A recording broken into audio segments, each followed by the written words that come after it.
And I told my investor at the time, I said, this is the next big thing. We need to get involved. We have made arguably one of the biggest budget for vertical that UK have ever done. Once you convert the audience to the app, then you are more than halfway to succeed. Vertical drama has a problem that I'm not afraid to say out loud. Behind the data, there are real people. The real people are paying their real hard-earned money. Hi, I'm Justin Crosby and welcome to another TellyCast. This week, my guest is Samantha Sun, an emerging force in the microdrama space here in the UK. She's a producer at ReelForce, a studio focused on high-volume, data-driven vertical storytelling for social video platforms. Her work centres on fast turnaround scripted micro-series, blending creative development with analytics-led iteration. Samantha, welcome to TellyCast. How are you doing? Thank you for having me. I'm doing great. How are you? I'm all right. Yeah, I'm okay. This is our new set. So if you'd have been with us a couple of weeks ago, we'd have been at a round table that I've been using for ages. But this is, for anybody who's just listening on audio, we're on nice comfy sofas now, right? Really this is okay. I watched your previous episode before, and this is This is for better, me, right? It's a lot more cozy. Yeah, exactly. I feel like I'm sort of, morning TV or something like that on the sofa. Anyway, well, listen, welcome to the show. Thank you for joining us. So you've been involved in microdrama series for a number of years. Yeah. One of the people at the cutting edge of the industry. It's obviously a fascinating area. A lot of people in the traditional TV industry and the content creation space are talking about this now.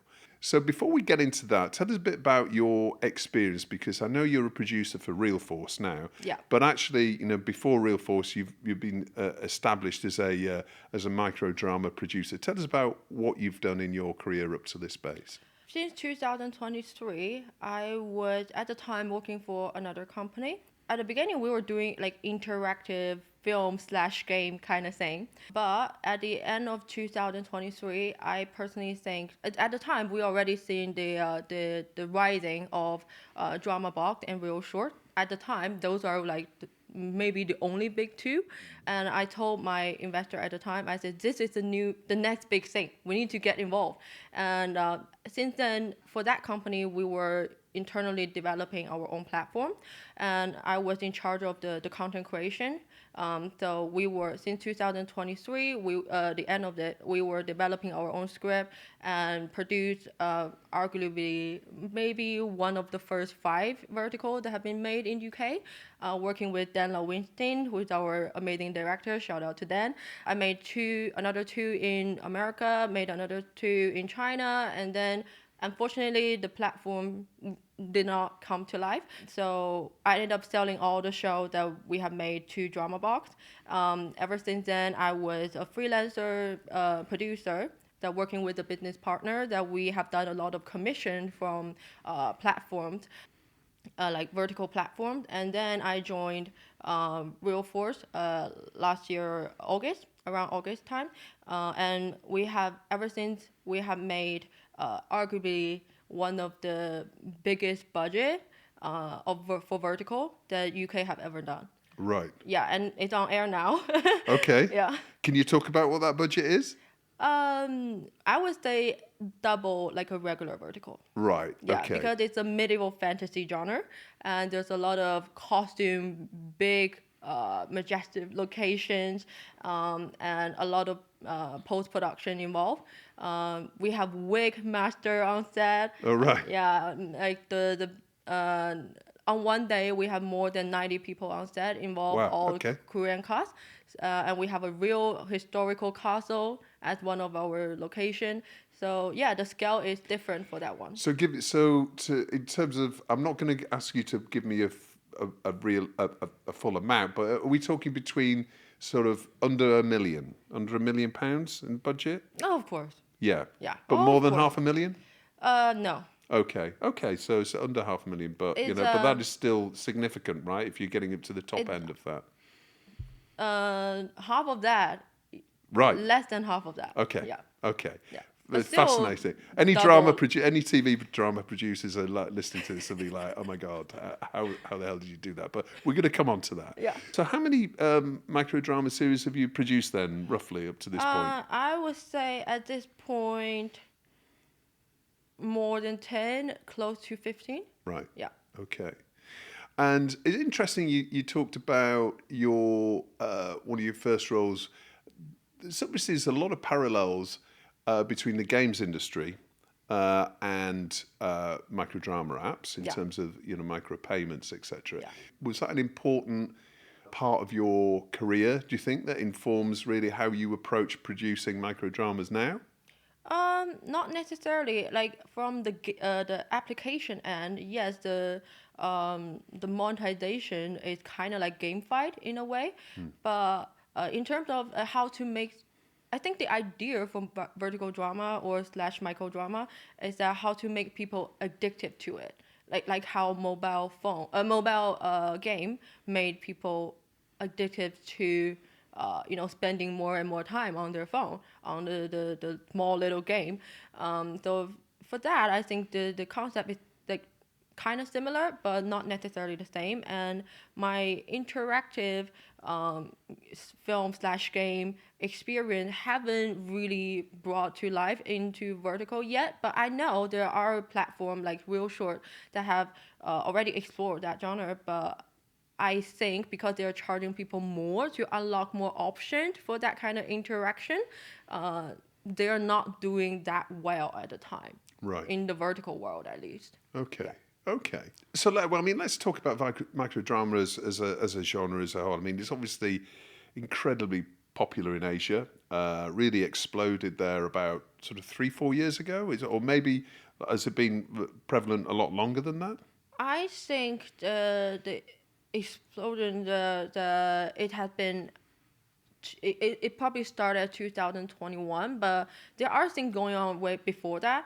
But I think the reason for that is my personal understanding is that China got hit by the pandemic before the rest of the world. So the industry has been completely shut down for that reason and have been really quiet for a really long time.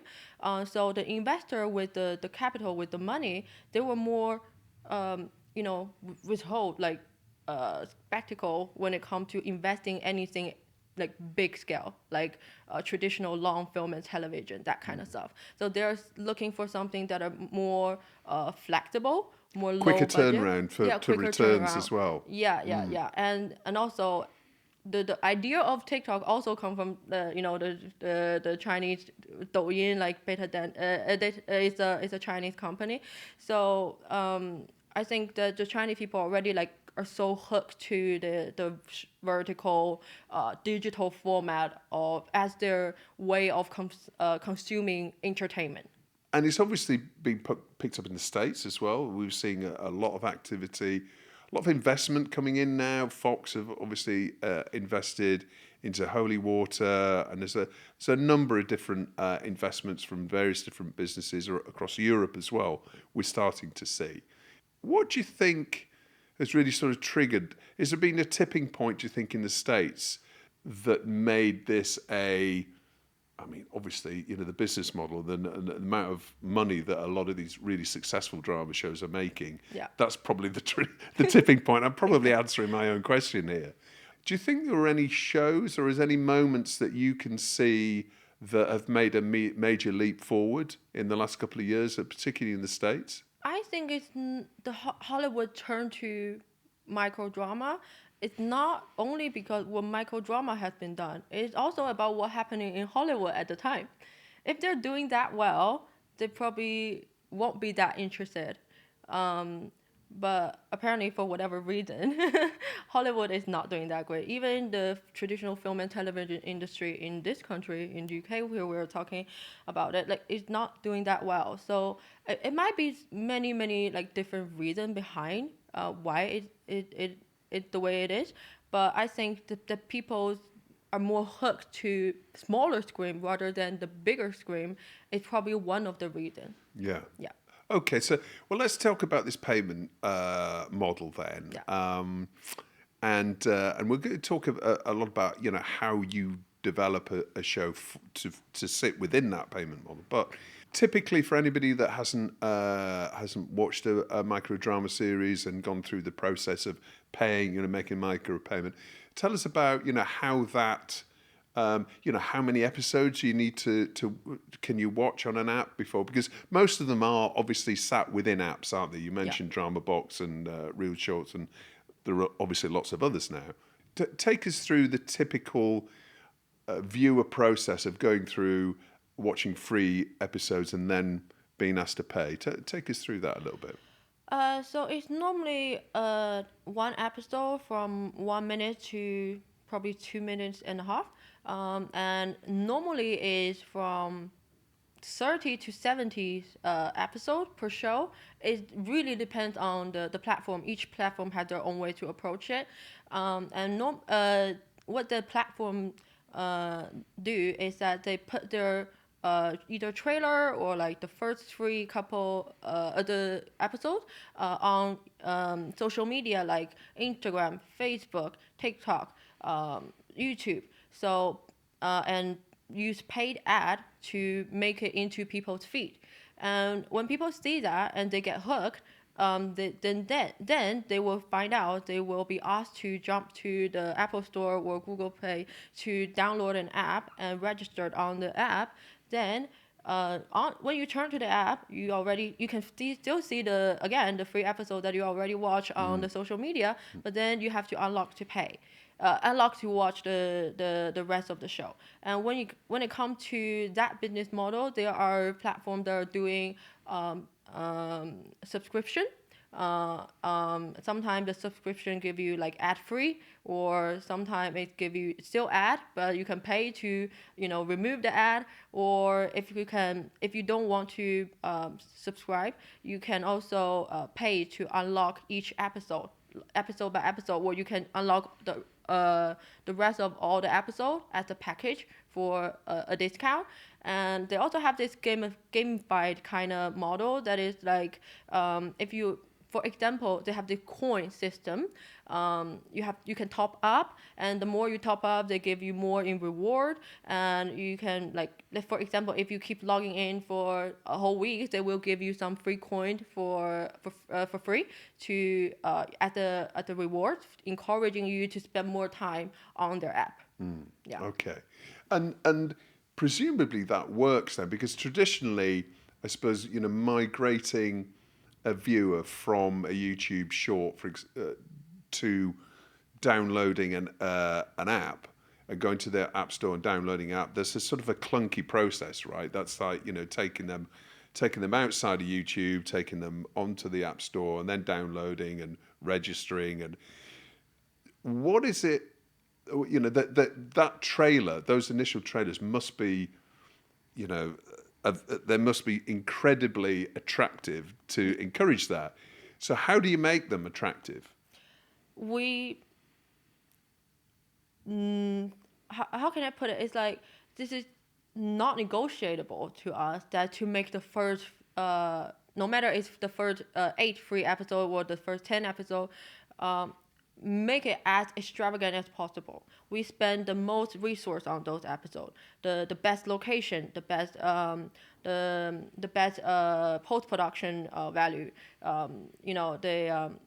and because the script also written in that way. Like, they spend the first 10 episodes really like trying to snatch people's attention and make people hook. And from the production side of it is that we spend the most time, we spend the most money on it to make sure the first 10 episodes always look as good as possible. Right.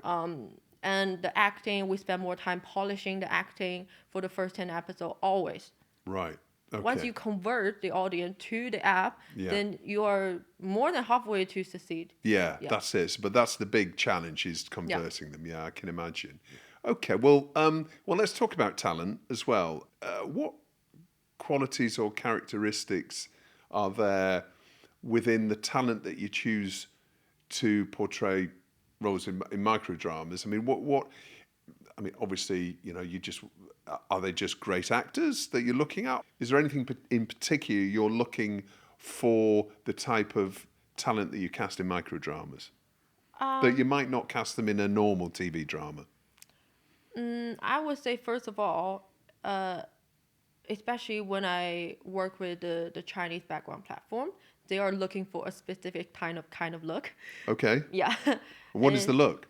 Okay, I'm gonna put it really straightforward. Yeah. I would say they're looking for Barbie and Ken. Right. Yeah. Okay. There's vertical drama has a problem that I'm not afraid to say out loud. That is the lack of diversity is incredibly horrible.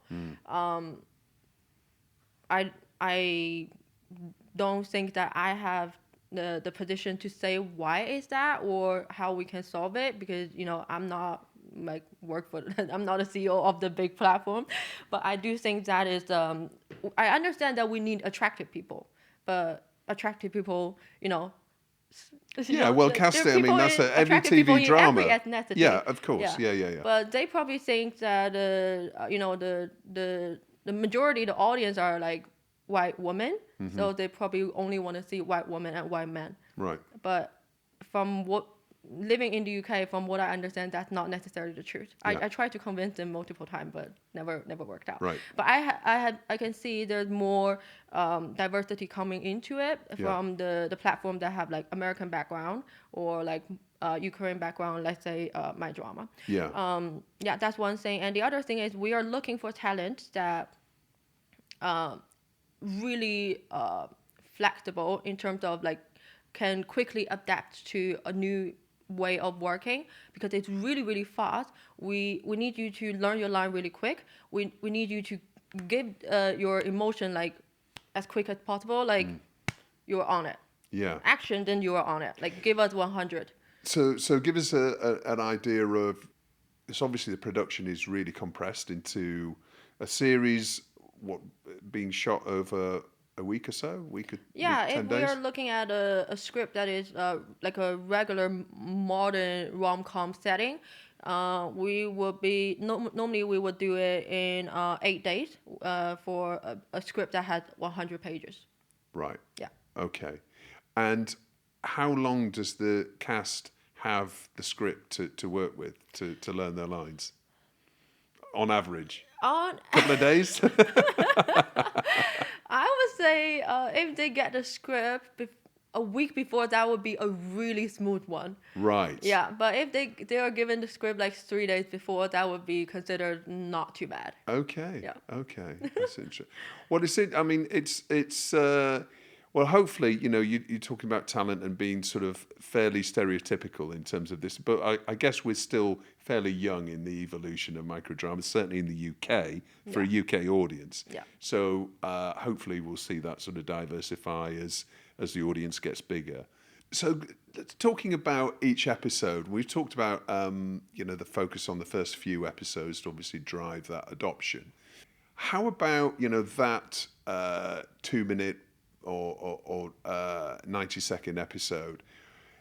When you're developing the script for that, and I know you're not a script writer and that's not your area, you're not working on the creative side. I actually went to university to study script writing for 4 years in China. Right. Yeah, but I don't do that in vertical. Okay. Yeah, I'm a producer in vertical. Okay. Yeah. All right. Sorry, that was the kind of assumption from myself, but you're more involved in the production side necessarily than the creative side. Yeah. What is it within that 90 seconds or 2 minutes that you have to ensure that every episode delivers? I mean, are there a number of beats, a number of non-negotiables that you have to incorporate in that short amount of time? What are they, and how many are there?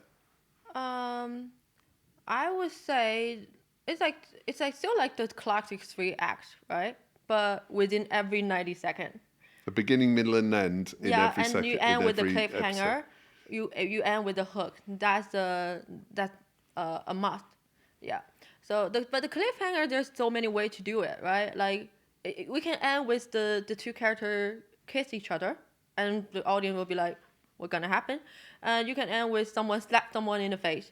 You can end with someone say something really awful about another person, and we need to see, we want to see in the next episode if the other character are gonna fight back, or they just gonna take it. So the many, and we can do it physically as well. Like someone jump out of the building, like what's gonna happen next? We have actually done it before, like jumping off the rooftop in your wedding dress, yeah, something crazy like that. And that It's like that moment in EastEnders with the drum beat that comes in up on the end. Yeah. There's always it's always there. It's that, but obviously, incorporated into 90 I mean, seconds. it might be corny, but it works. Yeah, Yeah. yeah.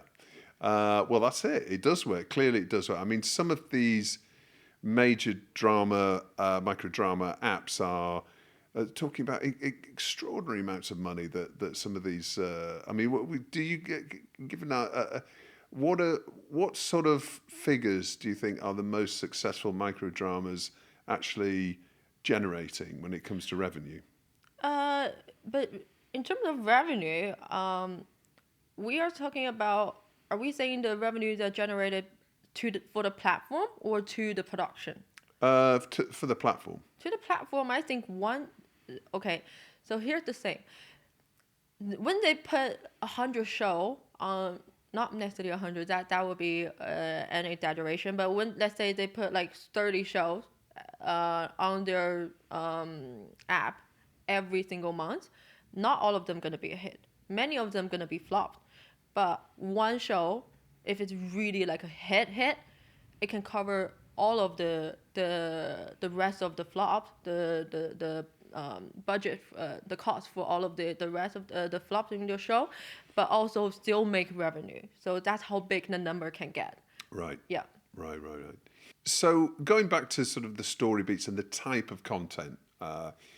So it's often, it does play to stereotypes still a little bit, and I suppose the kind of Mills and Boon type of romance, whether it's the secretary falling in love with the CEO or, we've seen a number of these different... It's Cinderella in a different way. Cinderella in a different way. I mean, do you see that expanding a little bit and growing from that sort of, you said it was like slightly cheesy, slightly corny kind of, I mean, obviously they work for a certain audience, but in the UK, do you see new genres developing, do you think, over the next year or so? Because we're still very early in our growth period in microdrama in the UK.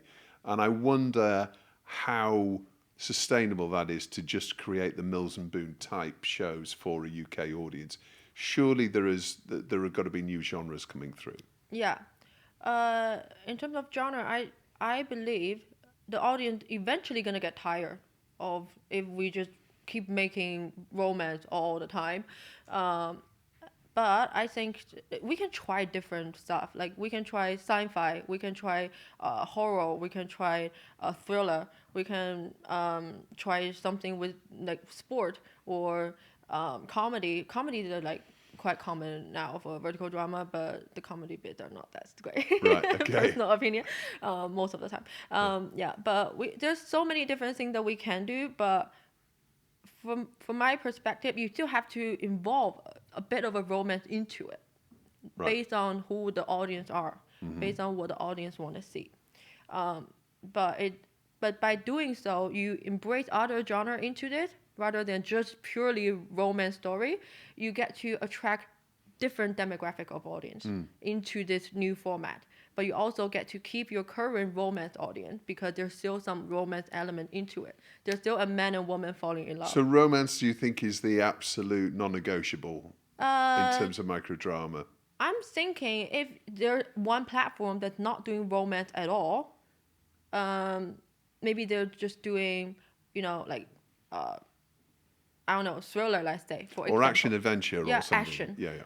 Then you are facing a different type of audience, and the business format can be completely changed. Yeah. But if we are talking about the current fan base that already exists, I think romance is still a key. And who are the current fan base then? If we're talking about that, I highly shout out to Jen Cooper, who is the amazing woman behind Vertical Drama Love. She actually conducted fan survey report that 1,600 people use their valuable time in life filling in, and she generates this really detailed report. Those are the people that behind. We always say the vertical drama is a data-driven industry, which is not wrong. It's absolutely correct. But behind the data, there are real people. The real people are paying their real hard-earned money, like into to finance these kind of things keep going. So I highly recommend that anyone that are interested in this industry, especially for production company, platform, etc., go and download her survey report. It's completely free. So by reading that report from the very beginning to the end, I see there's people in their probably like late 20 to mid 40 that are mostly teacher, care worker, housewife, or some even have like difficulties in life that are maybe they're disabled, or they cannot like life can be a bit harder for some of the audience that for vertical content. And in the survey, there was one saying that I see someone written down that it really touched me, like, and I will keep thinking about what they said, because there's a question that Jen want everyone to literally write down their own unique answer. Say why you watch this, and this person said because I'm disabled and I'm in a wheelchair on a daily basis, but I still have to work.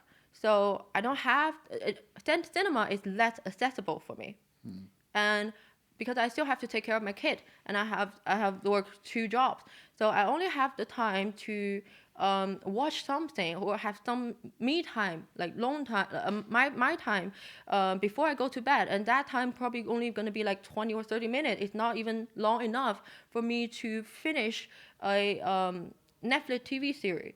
Like just one episode of the Netflix TV series is not enough time for me to do so. And I don't want to watch something, and I would like to watch something scripted, not like brainlessly like scrolling on my TikTok. Yeah, and I see those are the people that are behind the cold number that the industry have not really talked about or think about. Okay. Yeah, as they deserved. Yeah. Okay. So what do you think? There's a lot of broadcasters, a lot of production companies starting to get interested in this space in the UK in particular. I'm sure that we've seen lots in the States already. What do you think that UK TV producers might misunderstand about the economics of microdrama and the approach in microdrama? I think if you watch 10 vertical drama, you kind of already know how it looks like. But I think one thing is that when you look at it from a traditional film and television background, because I did the same. Like when I first heard vertical drama was the thing I was heard from the Chinese vertical drama, even before ReelShort and DramaBox did this. I look at it and I was like, as someone who works in the industry, I'm like, what the F is this? Like I wouldn't want to be part of this. Yeah. So, but you need to understand why this thing exists. That's number one. Like, don't think of it as a downgrade. Think of it as something different, and stay humble in the way that you are willing. If you want to make money out of it, at least spend your time to research why this format exists.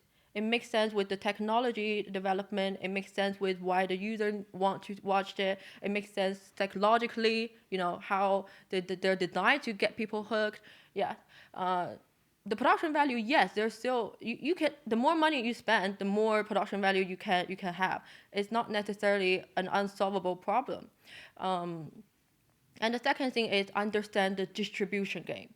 It's not the same as how a regular low budget film will be distributed.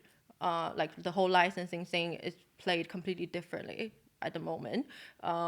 Maybe it will change in the future. I don't know, but it had developed since I was doing it for the first time, and then now it had like multiple different ways to do it rather than just one simple way. So I think those are the two things for someone that have more of a traditional background that will wanting to get into vertical. Those are the two things that I think they need to like do their research and step in, Yeah. and then probably learn about it and then figure how they're gonna approach it. Yeah, yeah. And you said that the business models are changing all the time in a number of different ways that that the app businesses are working with producers. Are they commissioning at the moment, or Commissioning is one way to do it. yeah, Commissioning, the good side of it is you're not going to lose your money. Yeah, they give you the money to do it. You keep your profit, and that will be it. Like, no matter how flop the show is, no matter how successful the show is, had nothing to do with you. that's like a typical TV industry sort of transaction that's traditional. And there's another way is co-finance. Co-finance means you put half of the money, mostly half, but it depends on the percentage, and the platform put half of the money in it.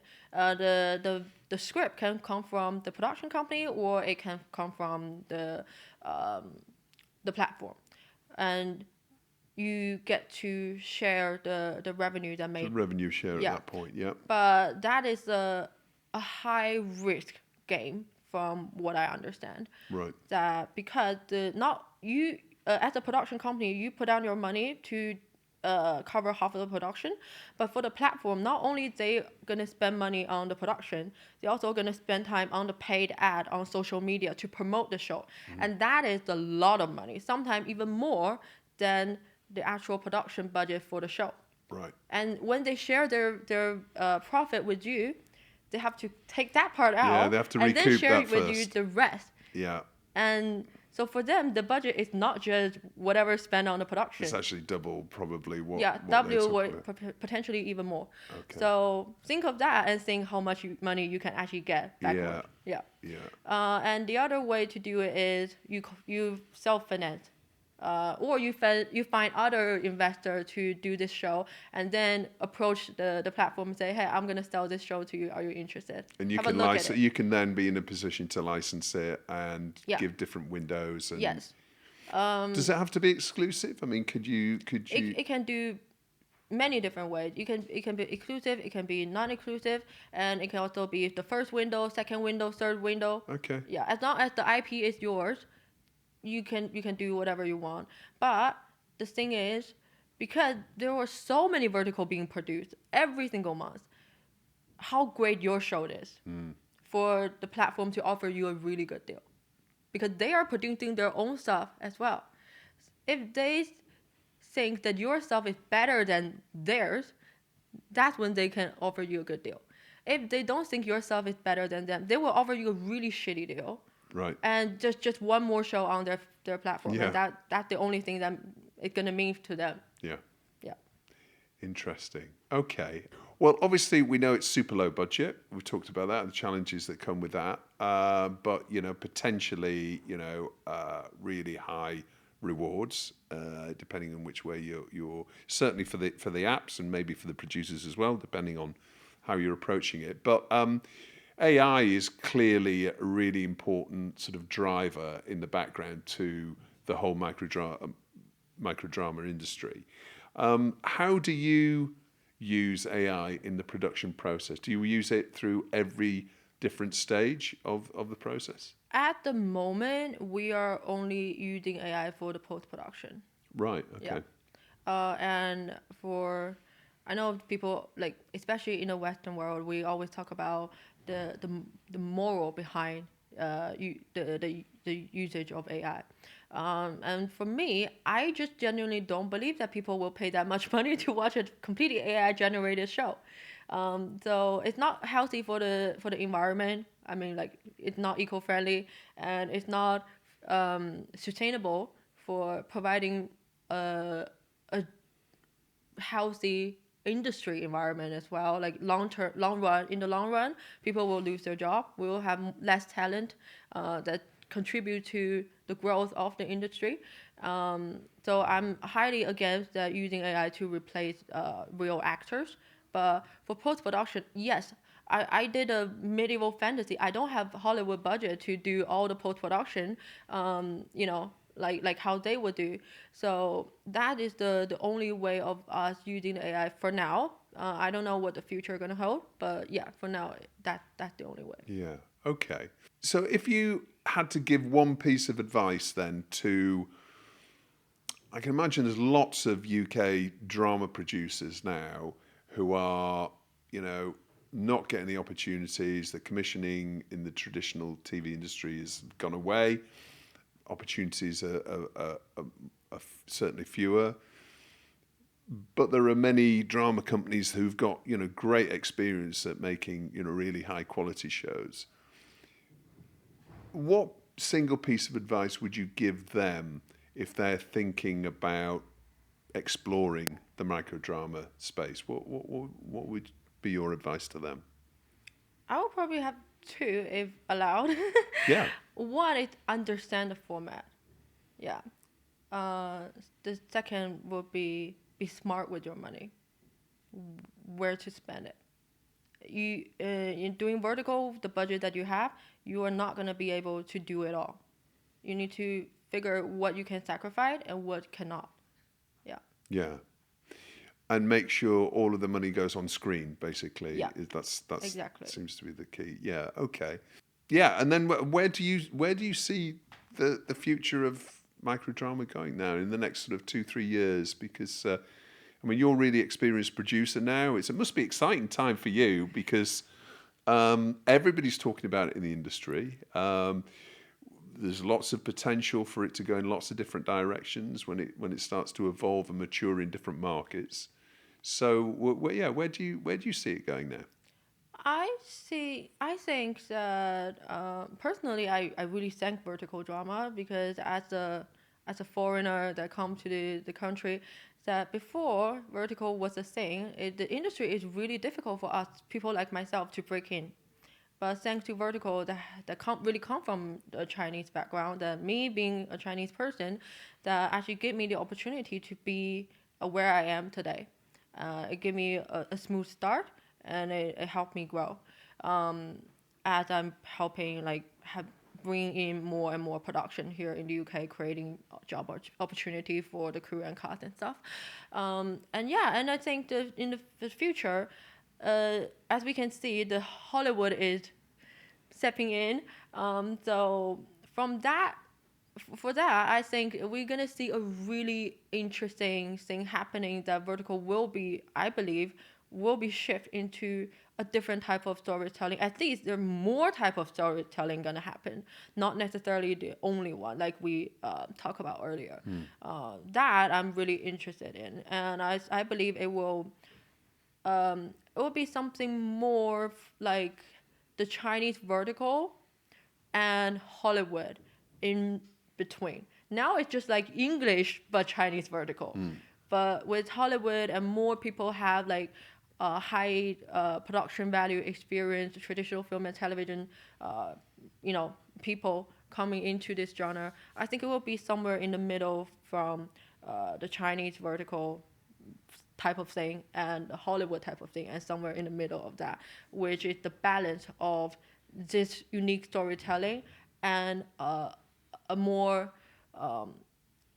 morally correct and more high-end, more diverse type of story. Yeah. Telling entertainment format, which I'm really excited about.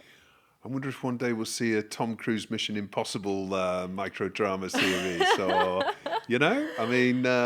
we saw that with Fox Entertainment. They're going to be bringing a lot of their talent to their partnership with Holy Water, right? So if Tom Cruise is down for it, I would like to be the runner for that show. Okay, all right, okay. Yeah. Well, let's hope he listens to the show. I'm not sure if he does, but maybe he should. It's time now for Story of the Week, Hero of the Week, and Get in the Bin. So let's start with Story of the Week. What is the main story in the TV and broader content industry that caught your eye in the past 7 days? Obviously, I'll be focusing on vertical drama, and I saw this piece of news that I think I would like to share. So basically, in the past week, CES 2026 in Las Vegas, Disney announced a major shift in strategy for Disney Plus by planning to introduce vertical short-form video content to the platform later in 2023. In later 2026. Yeah. So yeah, Disney is on it as well. Yeah, Disney's Yeah. on it. And we also saw recently that TikTok's launched a microdrama app as well. Yeah. But I think it's now exclusively in the US. This, yeah. Yeah. It's called Pine something. Pine, that's right, yeah. Yeah, and they also have their own TikTok Mini that you can, at the independent production company or producer, you can upload your own show, and people can just pay and watch on TikTok directly. Right. So they don't have to download any app. And as the content creator, you don't have to worry about building your own app. But obviously, potentially they're gonna take a cut, and Apple Pay and Google Pay, that's how people make the transaction on TikTok.